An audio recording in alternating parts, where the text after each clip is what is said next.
જય માતાજી મિત્રો, સોશિયલ મીડિયાના માધ્યમથી મારે આ દરેક યુવાનોને દરેક મોબાઈલમાં સોશિયલ મીડિયામાં કામ કરતા તમામ વર્કરને એક વાત કરવી છે કે સોશિયલ મીડિયાના માધ્યમથી તમે એવું કાંઈ બોલતા નહીં કે જેથી બે જ્ઞાતિ વચ્ચે તિરાડ પડે, બે જ્ઞાતિ વચ્ચે વિવાદ ઊભો થાય અને જ્ઞાતિવાદ ઊભો થાય. કારણ કે જ્ઞાતિવાદ છે એ હંમેશા સંસ્કૃતિને નડે નડે અને નડે. એટલે એવું કોઈ કામ ન કરતા તમારી એક નાની એવી લાલચ હાટું થઈ તમારા થોડા વ્યૂઝ વધારવા, તમારા ફોલોઅર્સ વધારવા, તમારા સબસ્ક્રાઈબર વધારવા માટે તમે જો આવી ભૂલ કરતા હોય તો એ તમે ખોટું કરી રહ્યા છો. એટલે આવી ભૂલ ક્યારે ન કરતા.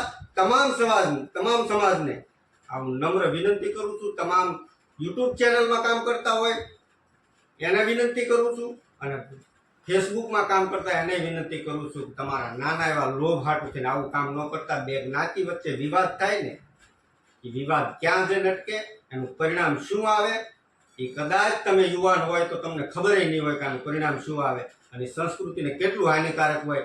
આવનારા સમયોમાં કદાચ આપણે હાજર નહીં હોય તો આ વિડીયો એનો પુરાવો છે ને. બે જ્ઞાતિ વચ્ચે તિરાડ પડશે, એ તિરાડ પૂરવા માટે કેટલાય પ્રયત્નો કરવા પડતા હોય.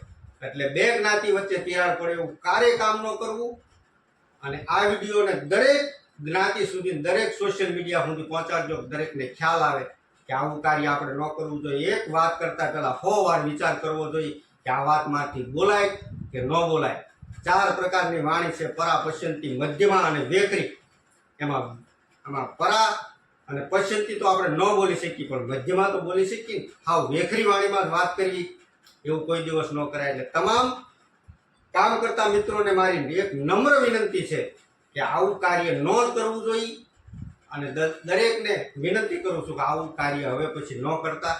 એવી દરેક સોશિયલ મીડિયામાં કામ કરતા હોય મિત્રોને નમ્ર વિનંતી. જય માતાજી.